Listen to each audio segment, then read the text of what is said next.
mencari kerja dan saya harus merantau lagi karena saya punya ijazah yang enggak tinggi. Waktu itu saya cuma lulusan SMA, jadi saya harus cari kerjaan di luar Lampung. Saya merantau di kota Serang tahun 2002 dan 2004. Alhamdulillah Tuhan pertemukan saya dengan jodoh saya di kota Serang, dan sampai saat ini dari tahun 2002 saya berdomisili di kota Serang. Teman-teman saya atau ibu-ibu biasa panggil saya Mama Fikri karena sudah menjadi hal yang umum kalau di komplek itu yang lebih terkenal adalah nama anak-anaknya orang tersebut dibandingkan nama dia sendiri. Kalau ada yang cari saya Ibu Febrida, mungkin gak banyak yang tahu, tapi kalau cari saya Mama Fikri itu orang-orang akan tahu.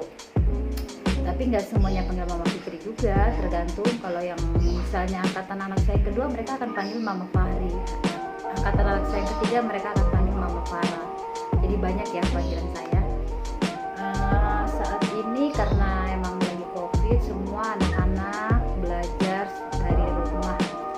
4 orang anak saya semua belajar dari rumah, dan itu ibu-ibu sudah bayangin kayak gimana pusingnya kita ya. 1 anak mungkin biasa, 2, 3, saya 4 anak semua daring di rumah, dan semua itu butuh kuota, semua dari rumah, semua butuh perhatian khusus. Sementara dengan kemampuan saya yang sedikit ini, yang secuil ini, saya harus mendampingi mereka. Tapi saya tidak pernah putus asa, saya tetap dampingi mereka dengan kemampuan saya semaksimal mungkin. Saya dampingi mereka untuk tetap belajar, untuk tetap mendampingi mereka. Saya yakin ibu-ibu pasti sama ya, pasti pusing, aduh pusing, nggak pernah ngajar nih, mama nggak pernah belajar ilmu ngajar, mama nggak tahu ini caranya gimana, mama dulu nggak sepinter kalian. Boleh kita ngeluh seperti itu, boleh, sangat boleh sekali, sangat manusiawi sekali. Tapi kita tidak boleh menyerah ibu-ibu, kita harus tetap semangat. Kita semangat ajarin anak-anak kita dengan kemampuan yang kita miliki. Ya, kalaupun kita nggak tahu, kita bisa searching, kita bisa buka Google, kita bisa YouTube, kita cari pelajaran-pelajaran yang memang kita nggak ngerti. Atau kalaupun memang nggak paham, kita bisa minta bantuan.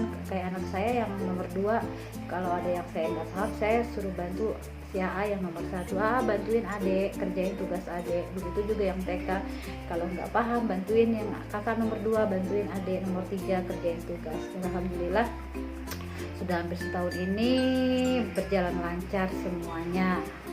Nah, di channel ini saya akan berbagi cerita suka duka saya. Gimana tidak saya bilang suka duka, karena semenjak COVID melanda dunia ya ibu, bukan cuma kita di Indonesia, tapi semua dunia terkena dampak COVID ini. Perubahan hidup kami sangat berubah 360 derajat, sangat berubah. Usaha saya mulai jatuh dan bangkrut, boleh dikatakan bangkrut. Saya harus tutup toko saya karena emang tidak sesuai antara pemasukan dengan pengeluaran. Saya harus bayar karyawan, saya tidak mampu. Akhirnya apa? Saya tutup toko saya lelang semua isi barang-barang saya. Kebetulan saya dulu punya toko perabotan alat-alat rumah tangga ya ibu-ibu, seperti alat-alat rumah tangga ya, ember, panci, gelas dan sebagainya itu. Dan pertengahan tahun kemarin itu udah saya tutup. 3 bulan terdampak COVID itu saya sangat morat-marit sekali, dan itu sudah saya tutup. Saya tutup toko saya. Akhirnya saya berpikir, saya banyak berdoa, ya Allah bantu saya ya Allah, bagaimana saya harus tetap bertahan, bagaimana saya tetap harus membesarkan anak-anak saya, harus tetap memenuhi kebutuhan mereka. Sementara pekerjaan suami saya juga di kantor mulai goyang saat itu. Sampai saat ini pun belum normal, belum stabil dengan beban hutang kami di bank. Waktu itu kami masih punya hutang di bank. Hasil waktu itu jadi kami kayak apa ya namanya, gali lubang tutup lubang. Akhirnya saya berdoa, saya bermunajat kepada Allah, saya berdoa, ya Allah bantu saya yakin tidak akan kamu memberikan ujian kepada saya kalau saya tidak mampu melewatinya. Singkat cerita, akhirnya setelah 4 bulan terkena COVID, saya punya ide gimana kalau saya buka laundry. Karena saya pengalaman dari saya pribadi, saya itu kan dulu tidak pernah setrika di rumah ibu-ibu, karena saya biasa di toko, anak-anak saya di rumah sama ada yang bantu-bantu. Terus saya supaya si yang bantu-bantu ini tidak terlalu capek, agar mereka fokus ngurusin anak saya, si baju-baju saya ini saya laundrykan ke orang lain. Nah, saya lihat di situ selalu ramai dan selalu telat, yang janjinya 2 hari dia bisa 3 hari baru antar baju kami ke sini. Lalu dia selalu bilang, ibu maaf karena laundryan kami sangat banyak. Oh iya, oke, terima kasih. Di situ saya punya pikiran begini, apa saya jadi tukang setrika, bahasa kasarnya ya, jadi tukang cuci. Saya lihat ini peluang. Saya sharing ke suami saya ceritakan, ya saya mau buka laundry, saya mau buka jasa setrika.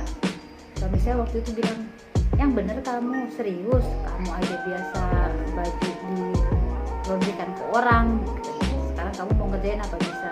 Bismillah, saya yakin saya bisa.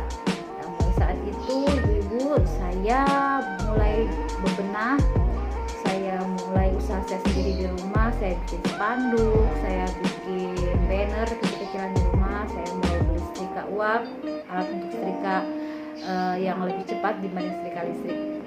Dan saya mulai dengan tetangga-tetangga saya. Tetangga-tetangga saya juga ada yang heran, ibu mau setrika, ibu yang gosok, ibu yang jalanin, ibu selama ini punya pembantu, ibu selama ini aja nggak pernah gosok di rumah.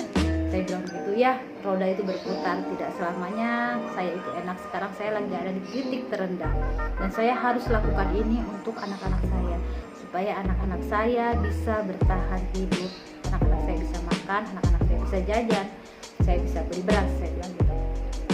Waduh, ibu-ibu bisa bayangin dong, saya banting setir dari saya yang biasa di toko ngatur jualan, dan tiba-tiba saya harus jadi tukang setrika.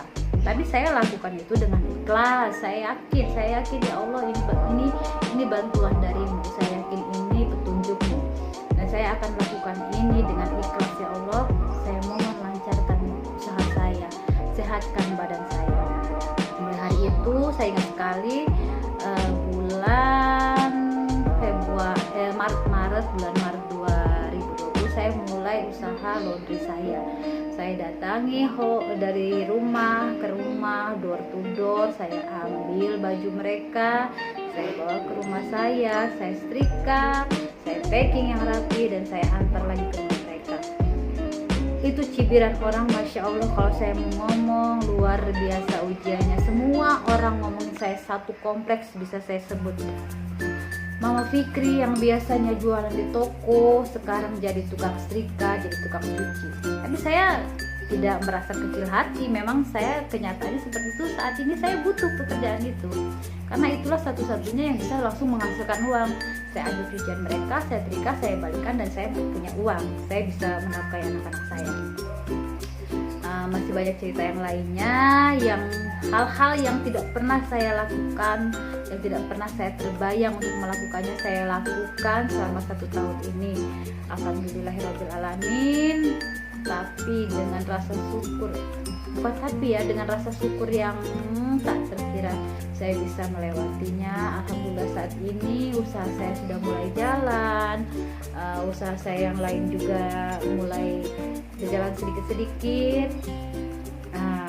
Kalau yang masih penasaran cerita selanjutnya, gimana kita harus semangat menghadapi ujian Allah, kita harus tetap berprasangka baik sama Allah, insya Allah Allah akan bantu. Jangan pernah kecewa boleh, tapi tidak boleh frustasi, apalagi sampai marah sama Allah. Oke, buat ibu-ibu, buat teman-teman semuanya, khususnya ibu-ibu yang masih mau dengar cerita saya, jangan lupa ya like, komen, dan subscribe channel saya. Saya akan terus berbagi cerita, berbagi semangat, kita berjuang bersama. Assalamualaikum warahmatullahi wabarakatuh.